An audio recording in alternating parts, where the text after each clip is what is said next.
반갑습니다. 오대혁입니다. 네. 자, 오늘은 무엇을 할 거냐면요. 국무원 국어 시험 나왔던 거 올해 나왔던 것들을 점검을 하고 어떤 식으로 또 나올지. 그래서 뒤에 문제는 한 80문제 정도를 여러분 숙제를 하나 만들어 봤어요. 물론 요약도 다 돼 있고요. 이거 하나만 딱 봐도 한 70점 받겠다. 이 자료만 잘 챙겨둬. 그래서 처음부터 자료를 많이 잘 드릴 거예요. 중요한 거는 여러분들이 드리는 자료들을 하나하나 풀어보시고 점검하고 또 보고 해서 12월 달에 가서 시험 딱 보고 선생님 그것 때문에 합격했어요. 저 양손을 무겁게 해서 들고 왔어요. 선생님 선물 받으세요. 이렇게 되기를 소망합니다. 자, 올해 2019년도 국무원 구급시험 어떻게 나왔는지 한번 살펴보면서 앞으로 어떻게 출제될 수 있는지 방향 같은 것들을 점검해 보도록 합시다. 2018년도에 비해서 조금 쉽게 출제된 느낌이었다 이렇게 생각이 됩니다. 물론 공부를 한 친구들에 한해서겠죠. 쉬운 건 매우 쉽고 어려운 것은 매우 어렵다. 그런 문제들이 나왔다. 일반 공무원 시험하고 비슷한 경향이었어요. 올해는. 작년하고는 조금 달랐다는 느낌이 좀 들어요. 자, 그 도표 나와 있는 거 우선 볼까요? 2019년도 나온 거하고 2018년도 출제됐던 것들하고 이거 비교를 살짝 해봤는데 공문법의 문항수가 4문제입니다. 2018년도에는 괄호 속에 나와 있는 게 6문제죠. 2018년도보다는 국문법 부분이 좀 줄었어요. 그래서 국문법 부분에 대해서 깊이 있게 연구 안 한 친구들은 조금 오히려 다행이다 이런 느낌을 받았을지도 모르겠어요. 그에 비해서 어문 규정이 어때요? 2018년도는 6문제였는데 2019년도에는 12문제씩이라 돼서 두 배나 더 늘었죠. 표준어니 맞춤법이니 국어의 로마자 표기법이니 별게 다 나왔죠 보니까. 지금 색깔 있는 걸 보시면 어때요? 좀 검은 색깔로 바탕을 깔아놓은 것들이 나왔던 게 또 나왔다. 그 유형 범주를 이렇게 알려주고 있는 건데요. 국문법 부분에서는 문장론, 고전법, 국어사가 다시 또 반복됐죠. 그 부분은 고스란히 나왔고 그 이전보다는 국문법 부분에서 2018년도보다는 좀 덜 출제된 그런 경향입니다. 자, 그 다음에 어문 규정 부분에서는 12문제 나오는데 표준어 한글 맞춤법 올해는 한글 맞춤법에 미친 출제자가 출제를 한 것 같아요. 거기만 많이 냈네요 보니까. 어떻게 쓰느냐의 문제 한글 맞춤법 문제를 많이 냈고 작년에는 그 표준 발음법 하나만 덜렁 냈어요. 절약, 몰상식한, 낯설어 뭐 이런 것들을 작년에 출제를 했네요. 어떻게 발음하느냐 이렇게 됐죠. 전략이에요, 절약이에요. 발음할 때 절약 정신, 절약.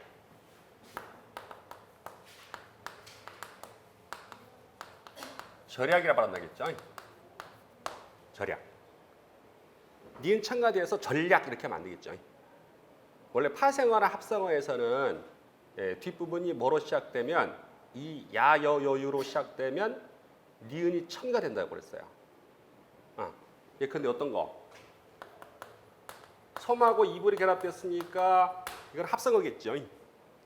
합성어에서 뒷부분이 뭐로 시작됐어요? 이 자리에 뭐가 올 때?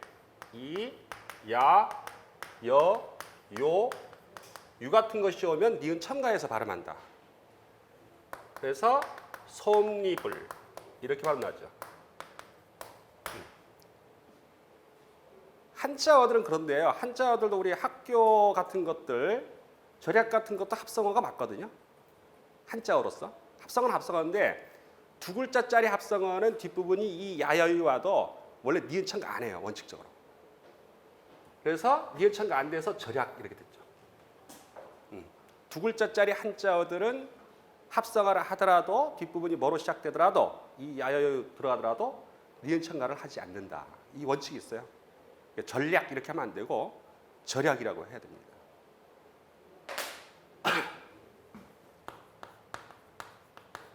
이거 어떤 발음하겠어요? 금년이겠어요? 금연이겠어요? 금연 하겠죠. 따라해봐요. 금연. 금연이라고 발음하겠지. 그래서 연음되죠. 두 글자짜리 한자들은 그냥 연음돼서 니은 첨가를 하지 않습니다. 원칙적으로. 근데 꼭 거기에 또 뭐 붙이겠어요. 시험 문제는. 예외적인 것들이 있죠. 규정지 보면은 우리 고기 국어를 보다 보면은 거기에 딱 두 단어를 제시해 놓고 있거든요. 니은 첨가해도 되고 첨가 안 해도 된다라고 하는 단어로 금융, 금융 이건 두 가지 다 되는 거예요. 니은 첨가돼서 금융, 첨가 안 해서 금융. 이건 둘 다 되는 걸로 나와 있어요. 그다음 금융하고 또 다른 글자하고 딱 두 개 나와 있어요. 이런 식으로 첨가되는 것도 있고 안 되는 것도 있어요.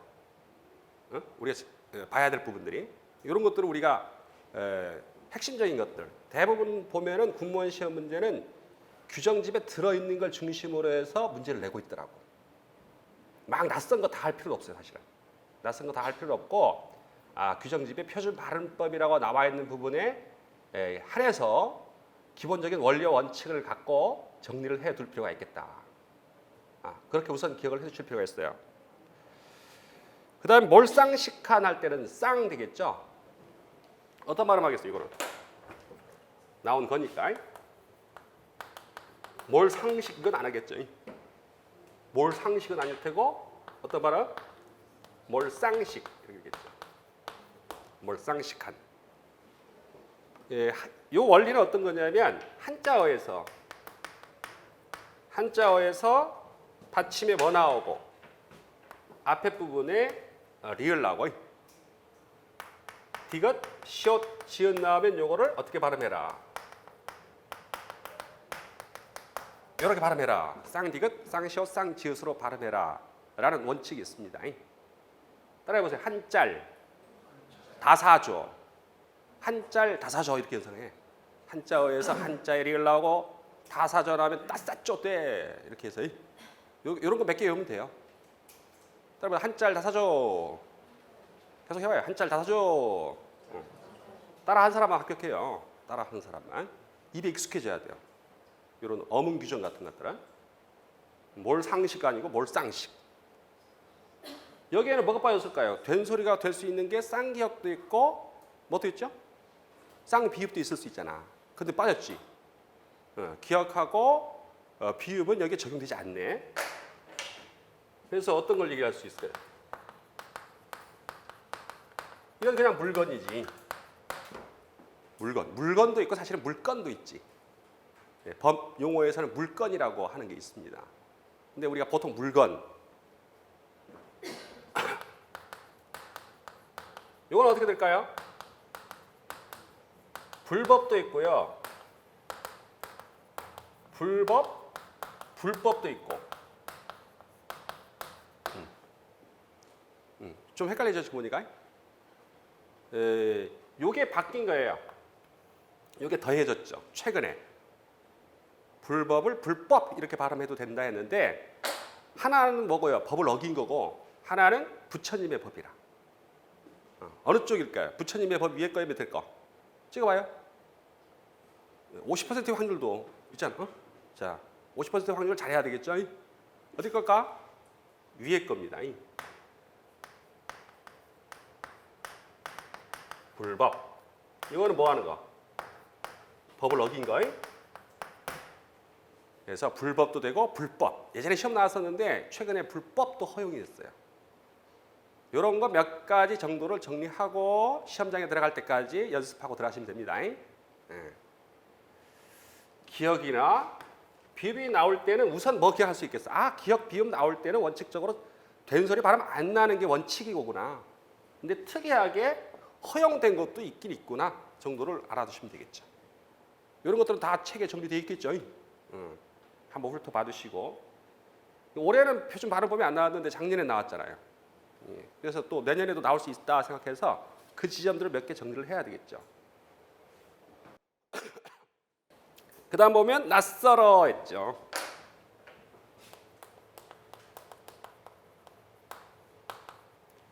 음절 끝소리 규칙이라는 게 있잖아요. 대표음 발음 나는 거. 낯 하면 무슨 발음 나요? 디귿 발음 나겠죠? 꽃 할 때도 디귿 발음 나겠죠? 뭐 그 정도는 다 아는 거죠. 꽃.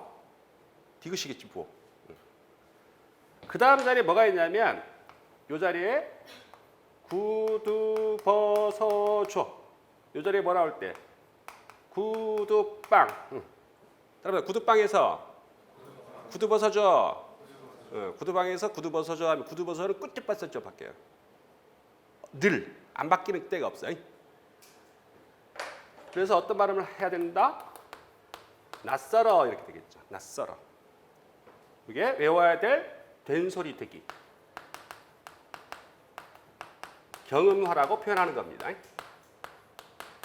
경음하라고 표현되는 거. 이게 무엇으로 바뀐다? 된소리. 쌍기역, 쌍디귿, 쌍디읍, 쌍시옷, 쌍지읒으로 발음이 난다. 구두방에서 구두 벗어줘. 늘 그렇게 되니까 의식하고 있어야 돼요. 쓰여 있는 거하고 발음 표시되어 있는 거하고 다 그럴듯해 보이거든요. 그러니까 헷갈리니까 외워야 될 거 외워야 돼. 그런 거 해봐야 몇 개 안 돼요. 하루 공부하면 다 되는 거 이거. 표준 발음법은. 나올 만한 것만 딱 짚어서 그렇게 하시면 돼요. 자, 그런 문제를 작년에 냈네요 보니까. 낯설어. 그 다음에 띄어쓰기 부분에서 잘할 뿐더러 물샐 틈 없이. 올해도 나왔고 작년에도 띄어쓰기는 계속 나왔네요. 잘할 뿐더러는 붙여야 되겠고요. 물샐 틈 없이도 붙였어야 되는데 이거 잘못해서 띄어써 버리겠지. 왜 그럴까요? A가 B를 잘할 뿐더러 이렇게 쓸 것 같잖아요. 그렇지? 우리가 배우기를 뭐라고 배웠을까요? 이게 잘할 뿐이라고 쓰는 경우도 있어요. 이거는 앞에 거 뭐라고 할까요? 관형어라고 해요. 어떤 자리에 쓰이면 다 관형어거든요. 그러니까 뛰는 친구 할 때 뛰는도 관형어, 예쁜 친구 할 때 예쁜도 관형어. 관형어의 수식을 받아야만 되는 명사를 의존명사라고 얘기하죠. 이게 의존명사로 쓰였다면 당연히 관형어와 의존명사 사이는 띄어야 돼요. 근데 의존명사는 명사잖아요. 명사는 체언이라고 하고 체언은 조사가 붙죠. 철수, 가, 영이, 이를 할 때 가나 를 같은 조사가 붙잖아요. A가 B를 잘할 뿐만 이게 조사거든요. 이럴 땐 띄어야 돼요. 이럴 때는 띄었어야 되는 경우입니다. 근데 지금 나와 있는 거는 잘할 다음에 뿐 다음에 뭐가 나왔죠? 더러가 나왔거든요. 더러도 조사가 있긴 있어. 누구에게라는 말 대신에 누구 더러. 철수에게, 철수 더러. 그럴 때는 조사로 쓰이지만 그 뜻이 아닌 경우에는 위치가 어떤 위치야? A가 B를 이 위치가 비슷한 표현으로 써본다면 잘하고 지점이죠. A가 B를 잘하고. 그래서 위치가 어느 자리에 쓰인 거예요? 잘하까지가 어간이라고 하고요. 이걸 어미라고 해요. 어미. 어미는 꼬리밑자죠. 기본형이 뭐죠? 잘하다, 잘하니, 잘하여서, 잘할 뿐더러 이런 형태의 여기에 나와 있는 리얼 뿐더러가 다 어미로 쓰는 거죠. 조사가 붙은 게 아니야 이거는. 잘할 뿐이고 이렇게 했다면 띄었어야겠죠. 뒤에 부분이 더러 형태가 조사가 아니어서 잘하고의 고를 대신해서 쓰인 어미인 거지. 잘하다, 잘하니, 잘하여서. 그 위치를 봐야 돼, 위치를.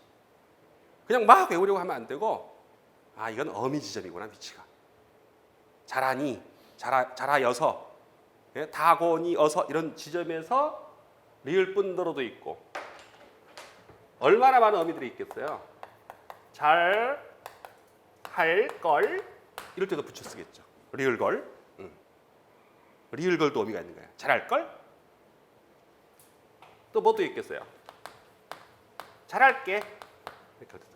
리을게도 있고 여러 가지 있는 거예요. 잘할수록. 리을수록도 있죠. 요거하고 헷갈릴 게 뭘까요? 잘할 수가 이렇게 할 때는 수가 의존명사가 되죠. 이걸 노린 거야 이게 문제가. 잘할 수가 없어요. 가는 뭐지만은 조사지만 록이란 조사는 없잖아. 그래서 이거는 뭐로 쓰인 거야? 리을수록이 어미로 쓰인 거죠. 잘하고 잘하다 대신 쓴 거. 잘하니 다고니 자리에 리을수록이라는 어미도 있구나. 잘할 수가 할 때는 잘하다가 관형으로 쓰인 거잖아요. 잘할 어떤 수가 당연히 의존명사니까 띄어쓰겠다. 오자마자 초장부터 띄어쓰기 짜증나죠. 근데 이런 게 나온다는 거지. 근데 만만하지 않다는 걸 지금 말씀드리고 싶은 거야. 이건 만만하지 않아. 2018년도는요 좀 헷갈리는 것들 많이 냈어요. 그에 비해서 바로 보게 될 2019년도 문제는 수준 자체가 약한 아주 쉬운 문제 중심으로 많이 냈더라고 보니까. 자, 잘할 뿐더러 이거 붙여야 되겠고요. 물 셀 틈 없이 할게. 이거 부서거든요. 어떻게 자리잖아요. 어떻게. 진짜 물이 셀 틈이 없다는 말일까요? 아닐까요? 그 뜻이 아니죠. 그러면 새로운 의미를 형성하면 뭘 만들어내요? 합성어를 만들어내죠. 쉬운 얘기 볼까요? 작은 아버지 띄었어요? 붙였어요? 네? 띄었어요? 붙였어요? 우리 친구? 띄었을 수도 있고 붙였을 수도 있겠지. 상황 봐서. 어떤 경우는 키가 작은 아버지 할 때 띄겠지. 그지? 키가 작은 이 아버지를 꾸며주는 거지. 관형절이 돼서 아버지를 꾸며요. 우리 작은 아버지가 이럴 땐 붙여 쓰겠죠. 이거 왜 붙이는 거예요? 이건 숯불을 뜻하는 말이 됐지. 그죠? 이건 숯불을 뜻하는 말이니까 새로운 의미가 되면 합성어로 붙이는 거지. 이거 새로운 의미가 되면 붙여 쓰는구나. 우리 작은 아버지가 이렇게 할 때는 숯불을 뜻하는 말이 되니까. 그래서 앞에 띄어쓰기라는 것은 뭐라는 걸 알아야 되겠어요. 앞뒤에 나와 있는 걸 봐야 돼요. 앞에 뭐가 나오고 뒤에 뭐가 나오고 이걸 잘 봐야만 원리 원칙을 알아서 쉽게 풀 수 있어요. 사실은. 물 셀 틈 없이라는 것이 어떤 거야? 방비를 아주 잘했다는 걸 뜻할 때 진짜 물이 새는 게 아니잖아. 이거 어떻게 하겠어요? 쏜살같이는 붙이겠어요? 이겠어요? 쏜살같이 달려왔다 이렇게 할 때는 붙일까요? 빠르게 이런 의미가 되겠지. 매우 빨리 이런 의미가 될 테니까 붙였어야겠지. 새로운 의미를 형성하는 거예요. 새로운 의미. 그래서 이렇게 해서 합성어로 봐야 될 것인지 구로 봐서 띄어서 해야 될 것인지를 세밀하게 물어대는 문제도 2018년도 문제는 나왔어요. 그래도 원리 원칙을 알면 돼. 이거 새로운 의미겠다 이거. 네? 그러면은 붙여 쓰겠구나. 이게 올해 나왔나? 작년에 나왔나?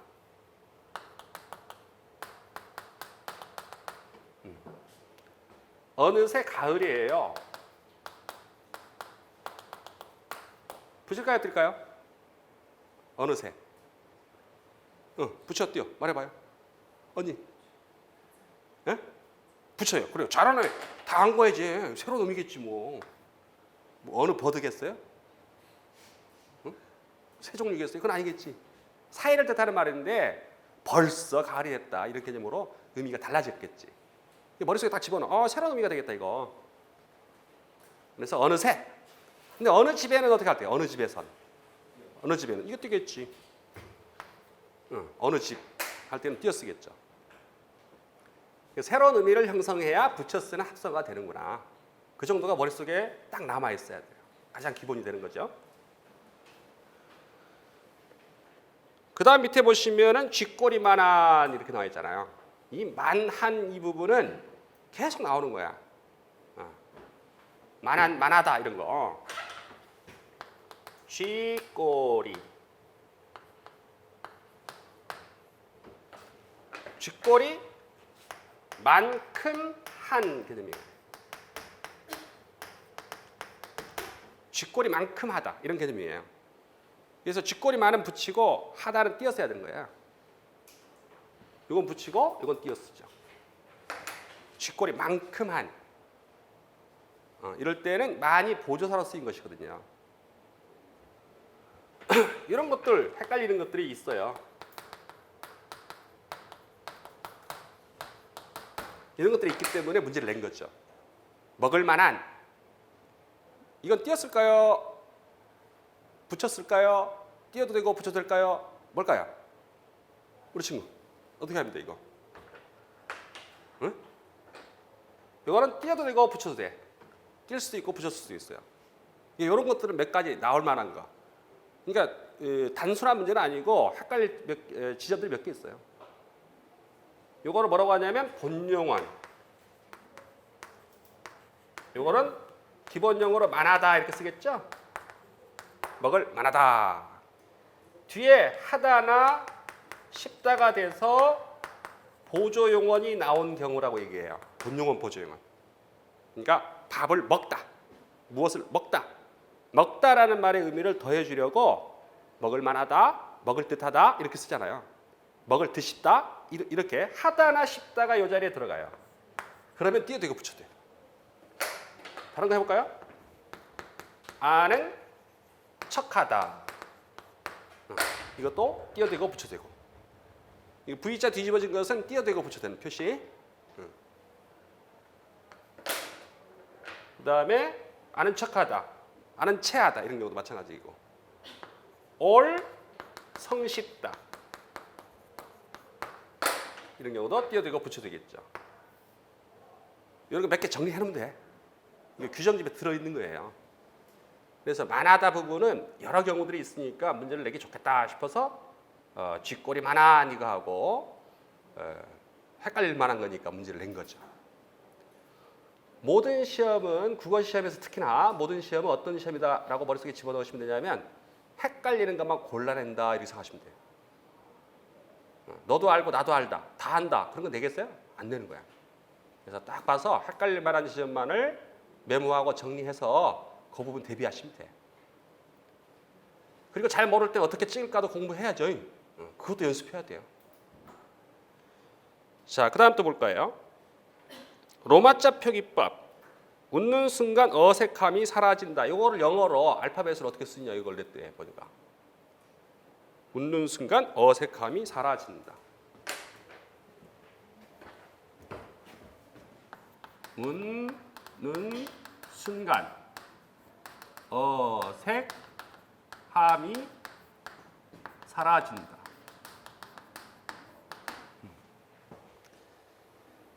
국어의 로마자 표기법이라는 것은 뭐냐면 우리가 말할 때의 발음을 영어로 옮겨 적는 거예요. 이걸 뭘 알아야 되겠어요? 발음을, 우리말 발음을 먼저 알아야 돼요. 그래서 어떤 발음 날까요?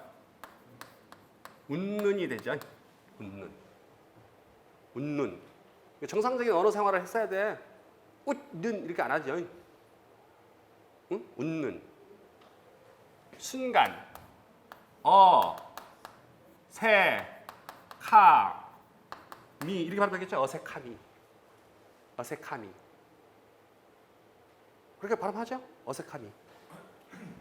사라진다. 근데 특이사항이 있어요. 어떤 특이사항이 있냐면 이건 노린 거야. 이게 딱 보니까. 이 부분을 노린 거야. 이 부분을 딱 노렸어요.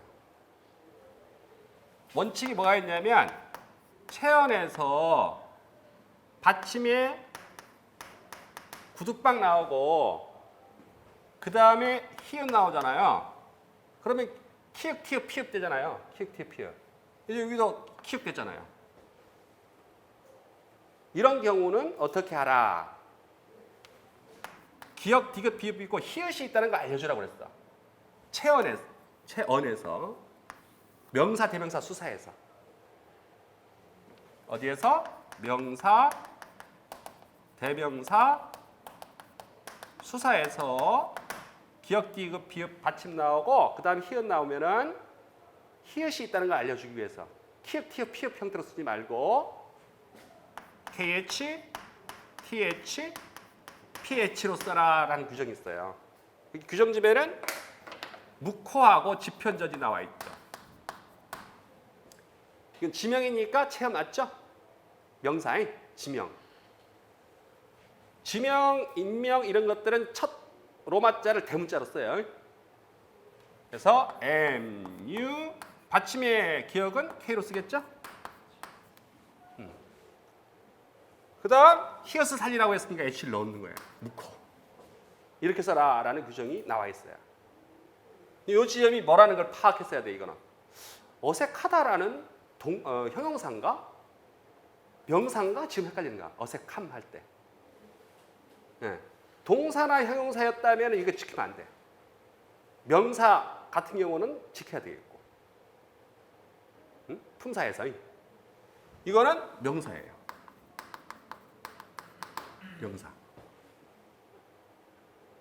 오케이? 우리가 어색함하면 어떻게 될까요? 우리가 어색함을 엄마는 알았다. 자, 이런 문장을 만들었어요. 엄마가 무엇을 알았어요? 우리가 어색함을. 이럴 때는 여기에 문장이죠. 하나의. 문장 속에 있는 또 다른 문장이죠. 우리가 어색하다. 이거는 기본형으로 바꾸면 뭐가 되는? 어색하다가 되는 형용사가 돼요. 용언이 되는 거야. 이거 적용하면 안 돼. 그래서 품사 문제가 이게 같이 결부된 거야. 꺼놓게 된 거예요, 문제가. 뭐 그 중에 뭐 4개 중에 하나 고르라면 나머지 보고 그밖에 안 나와 답이. 실제 보면은. 그래서 어색한 부분을 이겼을 때는 요 발음으로 써서 나타내면 안 되는 거예요, 지금. 무코를 어떻게 나타내면 안 되듯이. 발음은 어떤 발음이야, 실제? 이거잖아요, 무코. 그렇지? 그래서 MU, KO 썼다 틀려버리는 거야, 이거는. KH 이거 써야 돼요. KH. 어색함이 이것도 어떻게 써야 되겠어요? EOSAE KH가 들어야 되겠죠. 이렇게 되죠. 어색함이. 이거 배울 거예요. 한 시간이면 돼요. 애는 어떻게 쓰고 아는 어떻게 쓰고 하는 거는 한 시간이면 되는 거. 그런 것들을 적용한 문제를 내고 있다. 알았죠? 그러니까 조금 까다롭게 문제를 낸 거예요. 하나의 문장을 탁 제시해놓고 이렇게 제시해서 저도 이런 문제 많이 냈어요. 우리 친구들 그 군무원 준비했던 친구들이 뭐 이런 거 안 걸려. 원칙적인 것들. 그러니까 정확히 맞출 수 있는 게 뭐냐면 구어로 맞차 표기법, 외래어 표기법 이런 거 딱 정해져 있는 거예요. 거의. 띄어쓰기도 어느 정도 정해져 있고. 그러니까 그거 먼저 공략을 해야지. 정확하게 풀 수 있는 거. 그렇죠? 품사 나올 만한 거 딱 정리하고. 근데 그런 것들을 빨리 정리해버리면 문학이나 비문학이나 이런 것들은 뭐라고 생각하시면 되겠어요? 아, 순간적으로 어떻게 재치 있게 풀 것인가 하는 요령 익히기야, 이거. 그렇죠? 그거 잘 하면 돼. 표준 발음법을 알아야겠지, 또. 표준 발음법도 알고 그걸 영어로 어떻게 옮겨 적을 것이냐 이런 것까지 알아야 되는 문제가 나오고 있구나. 쟤도 맞고 쟤도 맞으면 나도 맞아야지, 그렇죠? 할 수 있어요. 자, 그런 문제들로 나왔고 외래어 표기법에서 등소평 써야 돼요, 덩샤오핑 써야 돼요? 둘 다 돼요. 따라해보세요. 모택동, 마오쩌둥 이게 다 돼요. 중국어로는. 이것도 규정사항들 가지고 냈더라고요. 규정사항의 내용과 결부되는 걸 찾아내라. 이런 식의 문제를 냈는데요. 그 다음 어법 문제는 문장을 제시해 놓고요. 그 문장이 제대로 된 문장인지 잘못된 문장인지를 체크하는 문제. 2018년도 나오고 2019년도에도 나왔어요. 근데 문장이 어렵지는 않았어요. 그게. 그 다음 속담과 한자에서 올해는 한자성어 덜렁 하나 나왔는데요. 난도가 높았어요. 그래서 어떤 친구들은 저 친구 잘하는데 했는데 보니까 한자성어가 틀려온 친구가 있었어. 4개 중에 3개는 아는데 하나를 모르는 거야. 그때 걸린 거죠. 그런 것들을 체크하는 문제 나왔어요. 그 다음에 작년에는 좀 낯선 것들이 제시됐죠. 걸인 연천 이렇게 돼요. 같이 읽어봐요. 걸, 인, 련, 천. 우리 가련하다 할 때 쓰는 련이거든요. 근데 두음법칙 때문에 걸인, 연천 이렇게 읽어야 됩니다. 걸인, 연천. 거리는 당연히 거지죠. 거지가 가엾어한다. 뭘? 하늘을 가엾어한다. 그래서 밑에 비렁뱅이가 하늘을 불쌍히 여긴다. 지 주제도 모르고. 그래서 요거를 답해야 되는 문제가 출제가 됐네요. 그다음에 원소에서 요거는 보건 과정에서 학생들 사이에서 말이 많았던 모양이에요. 이건 원망하다 설화를 제시해 놓고요. 그 설화와 관련해서 원망하다의 뜻을 취하는 원자를 원망할 원자를 찾았어야 되는 문제죠. 소는 늪소자, 연못소자예요. 뭐라고요? 여기다가 뭘 붙였죠? 한자 물수가 들어갔죠. 그래서 연못소, 늪, 연못, 소자가 됐죠. 소자는 다 같이 써놨고요. 당연히 부수를 알면은 쉬워지겠죠. 아, 물 들어가 있으니까 이건 물 관련된 거니까 연못이겠구나. 늪소. 그래서 원자를 바꿔치기 하는 문제를 냈어요. 4개. 선택지 4개 중에 어떤 게 맞겠냐, 원자가. 이렇게 해서 지문의 내용을 보면 원망하다의 의미가 자연스러워. 원망의 늪, 원망의 연못, 뭐 그런 뜻을 뜻해서 원망하다 원자를 답을 했어야 되는 문제였어요. 자, 그다음 비문학 부분의 문제에서는 작년에는 5문제, 올해는 4문제 이렇게 됐네. 그래서 비문학 부분, 우리가 논리적인 글이라고 하는 문제는 작년도 그렇고 올해도 그렇고 많이 나오진 않네요. 25문제 중에 4, 5문제면 많은 비중이 아니죠. 그래도 기본적으로 풀어야 될 것들, 문맥적으로 잘 파악을 해야 될 부분들의 문제가 출제됐어요. 작년이나 올해나 똑같이 나온 거는 단락 순서하고 내용 일치 문제 같은 것들은 그대로 출제했고, 그 다음에 글의 진술 방식 올해 나왔네요. 제목 찾기, 요지 찾기. 이게 되게 쉬워요. 원칙적으로 알면. 이쪽 부분들은 문제를 어떻게 푸는지 요령을 익히시면 금방 체크될 수 있다. 이렇게 생각하시면 되고요. 그 다음 문학 문제를 보니까 작년에 6문제고 올해는 4문제 했어요. 고전시가, 현대시, 현대수필 이쪽 4문제를 냈는데요. 작년에는 그 현대시가 밑에 현대시와 고전하고 혼합된 거 빼고 나면 3문제잖아요. 이거는 현대시 작품 하나 제시해 놓고 문제를 3개를 냈어요. 그렇게 해서 3문제까지 이렇게 출제를 하게 됐죠. 작년에는 가사 누앙사 부분 나왔고요. 전설의 증거, 온달 설화의 출처. 바보 온달 얘기가 어디에 들어있을까요? 기출문제 봤어? 온달. 선택해봐요. 삼국유사, 삼국사기. 둘 중 하나. 어디 들어있을 것 같아요? 우리 친구 어디 들어있을 것 같아요? 삼국유사라고 나왔어. 맞았어, 틀렸어? 틀렸겠죠. 이 삼국사기에 들어있어요. 그래서 어떤 친구가 수업 시간에 저한테 야, 온달설화는 삼국사기에 들어있다. 이렇게 제가 지나가면서 같이 담배 피우다가 얘기했거든요. 근데 그걸 기억했던 거야, 이놈이. 그놈은 가서 합격했더라니까? 희한하다. 참, 그러니까 선생님하고도 같이 차도 마시고 대화도 하고 놀고 있으면 우연하게 들은 것 때문에 맞기도 하는 거야. 삼국사기 열전을 보게 되면 김유신조도 들어있고 온달 뭐 여러 가지 인물들이 나오죠. 설총조도 들어있고 막 그러잖아요. 그 인물 중심의 설화들이 어디에 많이 들어있다는 거. 삼국사기 열전에 들어있다. 뭐 그 정도를 알고 있으면은 이게 문학사적인 문제이기도 해 사실은. 문학사적인 문제이기도 한데 그런 문제들이 출제됐어요. 오늘 문제 여러분들한테 알려드리기 위해서는 많은 양을 가지고 얘기하기보다는 스타일들을 먼저 아는 게 중요하다 싶어서 2019년도 문제만 기출문제를 꼼꼼하게 제가 정리를 해드리겠다 이런 생각으로 기출문제를 정리를 해놨거든요. 이제 다음 주부터는 이제 예상 문제 뭐 하면서 군무원 문제들도 불러낼 것들은 불러내서 같이 보고 할 겁니다. 자, 어쨌든 그와 같이 문제들이 표현 기법 같은 경우는 우리가 수사법이라고 얘기하는 거예요. 수사법. 이거 수사법 계속 나오는군요. 현대시에서 시어의 의미, 시어가 어떤 의미를 갖고 있느냐. 이 포인트는 요걸 생각해 둘 필요가 있어요.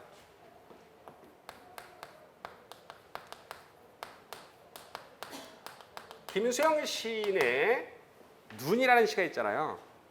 응? 거기에 눈의 의미가 뭐냐 물었어요. 눈은 살아있다. 떨어진 눈은 살아있다. 마당 위에 떨어진 눈은 살아있다. 이렇게 돼 있죠. 눈의 의미가 뭘까요? 라고 물었어요. 응? 눈의 의미가 뭐죠? 우리 친구 뭐야? 뭐 같아? 어? 복이 없냐고? 여기 복이 있잖아. 이것만 보고 답하면 돼. 시나 비문학이나 우리가 아는 논리적인 글이나 이런 것들은요, 텍스트만 보고 답하는 거야. 텍스트, 주어진 것만 보고 답하는 거니까 거기 있는 것만 확인하면 돼. 근데 많은 친구들이 뭐해? 중고등학교 때 공부할 때 밑줄 긋고 서서 막 순수야, 뭐야? 하면서 막 얘기하잖아요. 근데 그거 쓰다 버릇이 있어갖고 스스로 볼 수 있는데도 안 봐요. 못 봐요, 말하자면. 시어나 어떤 비문학에서 문맥적인 의미나 이런 것들은요, 누구의 입장에서 말하는 거야? 글 쓴 입장에서. 어떤 친구가 이게 사람의 눈이래. 미친 거 아니야? 떨어져 눈이? 뭐? 눈이 살아있다. 눈이 살아있네. 그거 눈일까?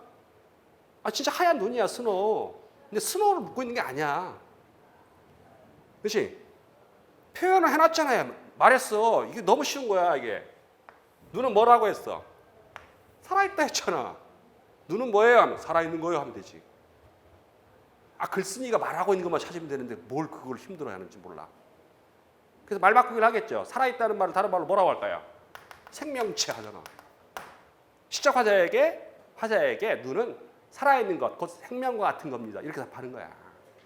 외울 게 하나도 없는 거야 이건 사실은. 그죠? 시어의 의미란 문맥적 의미고 거기에 나와 있는 걸 가지고 옳고 그름을 따지는 건데 그걸 뭘 몰라? 근데 그걸 말 바꾸기를 해서 표현을 달리했을 뿐이지. 눈은 첫사랑이 생각나요. 그 당신의 생각 묻고 있는 게 아니야. 글쓴이의 생각을 묻고 있는 거지. 그렇지? 지저분해요. 요즘 미세먼지 막 들어있고요. 눈이. 그런 생각 안 해도 된다는 말이지. 그러니까 시어의 의미 되게 쉬운 거야. 근데 원칙을 알고 그걸 푸는 연습을 하면 되지. 그럼 유치한 문제를 가지고 시간 낭비하고 막 암기하고 앉아있는 친구들 보면 한심해요. 그래서 뭐든지 다 뭐가 있다는 거예요? 원칙이 있고 요령이 있는 거지. 그걸 뭘 힘들어해요. 그러니까 반드시 나 원칙 모르겠다. 암기하려고만 들지 말고 문학이나 비문학이나 이런 것들은 푸는 방식을 익히시면 내일 당장이라도 문제 풀어도 다 맞아. 얼마나 쉬워 알고 보면. 시어의 의미란 바로 그런 거구나. 현대시의 주제라고 하면 우리가 뭐라고 하죠? 정서라고 하는 거예요. 정서. 시의 주제. 주제 이꼴 정서죠. 주제는 정서입니다. 주제 이꼴 정서. 요거 딱 알면 시 다 본 거랑 마찬가지예요. 정서는 우리가 어떤 걸 정서라고 할까요? 화자가 있겠죠. 화자가 어떤 상황에 놓여 있고 그 상황 속에서 느끼는 심리적 반응. 요거를 정서라고 합니다. 심리적 반응은 무엇일 수도 있고 어떤 느낌일 수도 있고 어떤 생각일 수도 있겠죠. 어떻게 깨달았다 하는 인식의 세계가 있을 수 있고 뭘 느꼈다 하는 감정적인 표현일 수도 있겠고 가시리, 진달래꽃 두 작품이 있어요.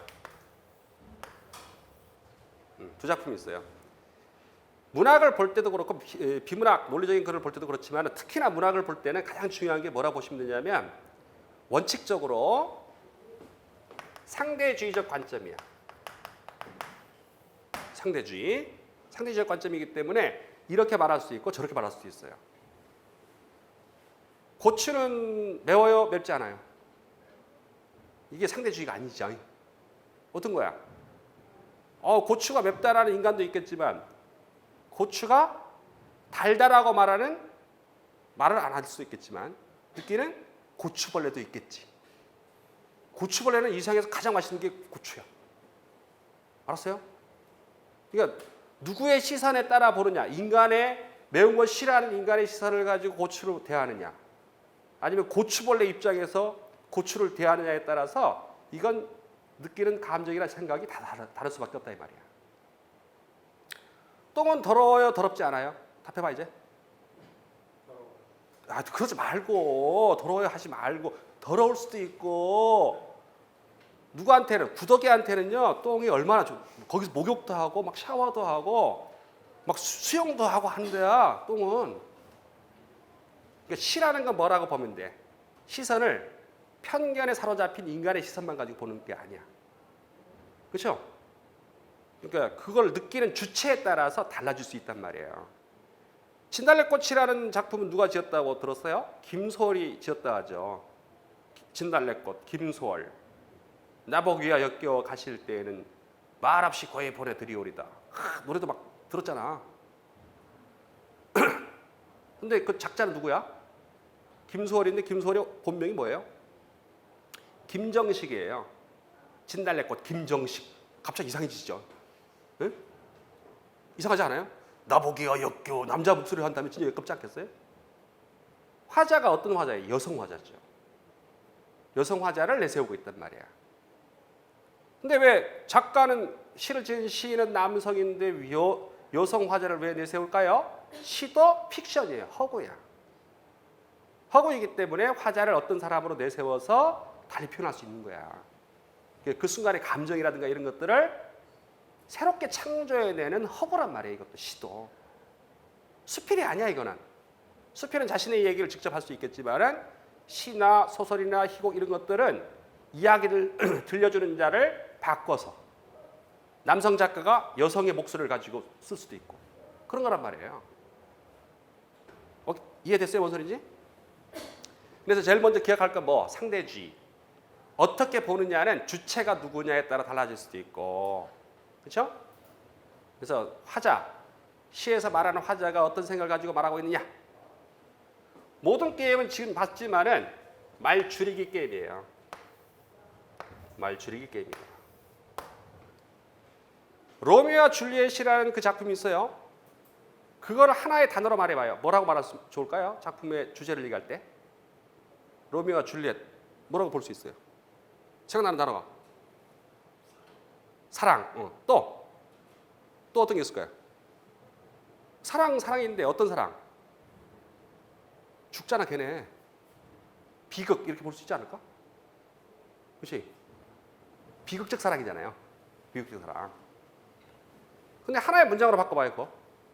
로미오와 줄리엣 이야기를 하나의 문장으로 바꾸면 적대적인 집안의 자녀가 사랑을 했죠. 그래서 어떻게 된다는 거예요?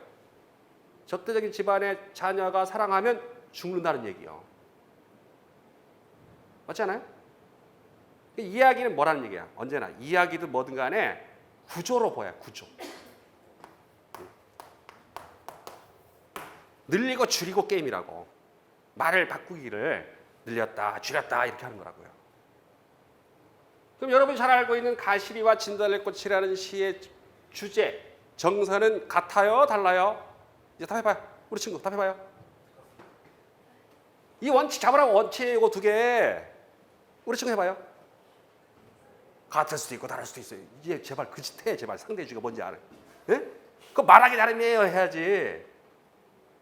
비슷한 듯 하면서 다른 점도 있겠지. 그러니까 이 인간하고 이 인간은 어때요? 같아요? 달라요? 말해봐. 다르고 싶지 마음은. 그렇지? 이제 인간이라는 건 같잖아. 사람이랑 은 같으면서 남자 여자 할 거 아니야. 그렇지? 완전히 똑같을 수는 없지만 유사점을 말할 수도 있고 차이점을 말할 수도 있는 거예요. 근데 그런 것들을 능수능란하게 판단할 수 있는 그 열린 사고를 해야 돼. 작품 볼 때. 그러니까 딱 이거 외워야 답이다. 그렇게 표현하겠어요? 출제자들 말을 바꿔버려 또. 순간순간 말을 바꿔버린단 말이야. 그러니까 그 말이 기본 작품 텍스트가 이런 텍스트니까 이렇게 표현할 수도 있겠고 저렇게 표현할 수도 있겠다. 그래서 문학이나 비문학은 어떤 문제가 나와요? 가장 잘 말한 거. 확실하게 틀린 거 오라 하잖아. 그러니까 1, 2, 3, 4번 선택지 중에 보면 1번도 말이 되고 2번도 말이 되는데 근데 답은 3번이래. 왜? 가장 잘 말한 거여서. 이해됐어요? 근데 그런 걸 먼저 생각해야 돼요. 여러분이 알고 있는 다른 과목들은 딱 그게 답이 나오는 걸로 생각할 수 있지만 문학이나 비문학이나 우리 문학 부분들은 뭐라고 생각한다? 잘 말한 거. 확실하게 틀린 거. 그걸 먼저 생각하시면서 문제를 풀어요. 이것도 말이 되지만 이 작품을 가장 잘 말한 건 이거야. 예? 그런 것들을 체크하는 게 가장 중요한 지점이에요. 그 섬세한 차이를 느낄 줄 알아야만 문학 작품을 분석하고 답할 때 쉬워져요. 열린 사고를 가져야 돼요. 자, 가시리와 진달래꽃은 우리가 보통 뭐라고 표현해요? 이별의 정한. 이렇게 표현하죠? 이별의 정한이라고 해요. 이별의 한스러움을 노래했다. 한스러움을 노래했다는 점에서는 한국 시가의 전통과 연결돼요. 가시리하고 진달래꽃이 한국 시가의 전통의 어떤 흐름 속에서 같은 지점을 얘기하죠. 요 꼭 지점 부분인가요? 근데 원작품 완전히 다르잖아. 가운데 지점쯤 봐볼까요? 가운데 지점쯤. 자, 화자는 어떤 화자일까요? 가시리의 화자는 어떤 화자예요? 어느 시대 여성이에요? 어느 시대? 고려가요죠. 가시리 있고 바리고 가시리 있고. 가시렵니까? 가시렵니까? 나를 두고 떠나시렵니까? 해서 고려시대 때 여성이요. 자, 어떤 상황이에요? 이건 어느 때 여성이야? 진달래꽃은. 근대 여성이죠. 근대 여성이죠. 1925년에 나온 작품입니다. 1925년에 진달래꽃이라는 시집 속에 나와요. 근데 둘이 경험하고 있는 상황은 동일하다고 보기가 어렵지 않겠어요? 그치? 가시렵니까? 가시렵니까? 나를 버리고 떠나시렵니까? 나 더러는 어찌 살라고 버리고 가시렵니까? 어떤 이별이에요, 이거는? 현재 눈앞에 닥친 이별이죠. 현재 이별이죠. 근데 진달래꽃은 그런데, 가시리는 그런데, 진달래꽃은 현재 벌어진 이별이에요? 나와 있잖아, 텍스트에. 나보기가 역겨워 가실 때는 했잖아요. 지금 이별 안 한 게 아니야, 보니까. 현재 이별 안 해. 나보기가 역겨워 가실 때에는 말없이 거의 버려드리려다. 그럼 또 어떻게 해요? 영변의 약산 진달래꽃 아름 따다 가실게 뿌려도 꽃까지 뿌려줄게. 막 그러죠? 그러다 세 번째에 가서 뭐라 해요? 사실은 걸음걸음 놓인 그 꽃을 섣분이 치려밟고 가세요. 그냥 가지 말고 집 밖으로 가래. 그래서 마지막에 나보기가 역겨워 가실 때에는 죽어도 아니 눈물을 흘리리다 했잖아. 이거는 현재도 아니고 미래 이별이야. 미래 이별인데 가정한 거야, 이것도 보니까. 여러분이 보지 못하지 않아요. 다 볼 수 있어, 이거는. 근데 여러분들 뭐 선택지 중에 옳고 그름을 따지면 되는 거야. 그래, 나와 있는 대로. 텍스트 안에 있는 거예요. 텍스트 바깥에서 상상할 필요 없어. 암기할 필요 없는 거야, 이거는. 그래서 풀면서 원칙이 뭐야? 텍스트에 어디 있어, 그 근거가. 여기에 그런 표현 나왔잖아. 가실 대로 했잖아. 미래지. 그런 근거 없으면 문제 못 내. 그렇지? 반응 어때요? 심리적 반응은? 가실에서는 선하면 아니올세라 서러운 님 보내 없나니 가시난다 도시어 돌아와 주세요. 뭐 그러잖아요. 그렇지? 귀환을 학수고 대하자. 돌아와다. 제발 돌아와줘요. 보내줄 테니까 꼭 돌아와요. 네? 뭐 이러죠. 얘는 어떻게 해? 얘는 진달래꽃에서는 가시는 걸음 놓인 그 꽃을 섣분이 지려밟고 가라. 갈 테면 가. 나 안 잡을 거야. 뭐 이러잖아 지금. 이 결국 어떤 시야 이거? 진달래꽃은 협박시야, 협박시. 이별을 사전에 방비하기 위한 협박시였던 거야 이게. 이별하기 싫은 거지 결국. 그렇게 해서 근대적이잖아요 이 여성이. 가실에서 이건 근대적이지 않아요. 나 붙잡으면 당신 안 올까 봐 붙잡지 않을 테니까 가자마자 꼭 들어와야 돼요. 애원하잖아요, 애원. 그래서 진달래꽃은 애원이 아니라 갈 때는 가봐. 근데 그냥 가지 말고 집 밖으로 가. 그치? 이거 아주 현대적이고 근대적인 거예요, 이거 여성이. 그래서 그거를 반응이 다른 거예요, 반응이.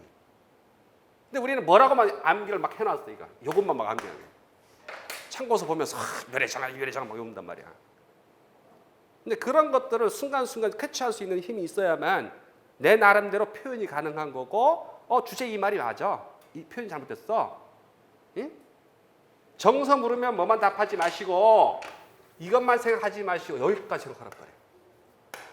상황적으로도 슬퍼도 이별해서 슬플 수도 있고 만나서 슬플 수도 있고 얼마나 다양하겠어. 그래서 슬퍼도 상황이 비슷해서 같은 정서라 볼 수 있다. 이건 다른 정서라 볼 수 있다. 이렇게 판단할 수 있는 그런 상대적이고 널린 해안을 가져야만 문제 풀이가 쉬워진다. 이런 말씀 먼저 드려요. 이거 알면 거의 끝나 사실은. 조금 느낌이 달라졌어요? 텍스트 안에 다 있는데 뭐 외울 게 없구나 이건. 그런 문제 안 낸다는 거예요 원칙적으로. 내면 안 돼. 수능 문제도 다 그런 문제예요. 수능 문제나 이런 게. 제가 25살부터 강의를 했어. 한 이제 26년째 강의하나? 20여 년째 강의를 해요. 그런데 조금 젊어 보이긴 하죠. 노력하고 있어요. 피부 관리하고 뭐 이렇게 노력하고 있는데 중요한 거는 뭐라는 거야? 작품을 볼 줄 모른다는 거야. 어떻게 볼지를 몰라. 그걸 선생님들 알려줘야 되는데 막 미술국가 암기해 막 그러잖아. 그래 놓으니까 스스로 갖고 있는 능력들을 버리게 되더라고요. 이제 외우지 마세요. 외우지 마시고 원칙대로 가는 거야. 어떻게 푼다. 정서는 뭐고 시어 의미는 뭐고 이런 것들을 알면 풀 수 있다. 스스로 판단해봐. 그렇게 해서. 자, 이렇게 해서 간략하게 우리 시험 문제 나오는 것들 출제 유형들은 비슷비슷하죠. 비슷비슷한데 문항수에 있어서 변화가 있는데 이번 하반기 12월 달에 나오는 문제는 아무래도 어문 규정이나 이런 것들이 많이 나왔기 때문에 이쪽 부분이 또 많이 나올 가능성이 높은 것 같아요. 문제가 작년보다는 조금 쉬워졌고요. 올해 나온 거. 12월 달 문제는 더 쉬워질 가능성이 있고 기출 문제나 이런 것들이 또 반복될 가능성이 높다. 이렇게 우선 말씀드려줍니다. 큰 흐름은 이 정도 잡고요. 이제 2019년도 기출 문제 보면서 관련되는 사항들을 좀 더 깊이 들여다봅시다. 우리 오늘 첫 시간은 여기까지입니다. 고맙습니다.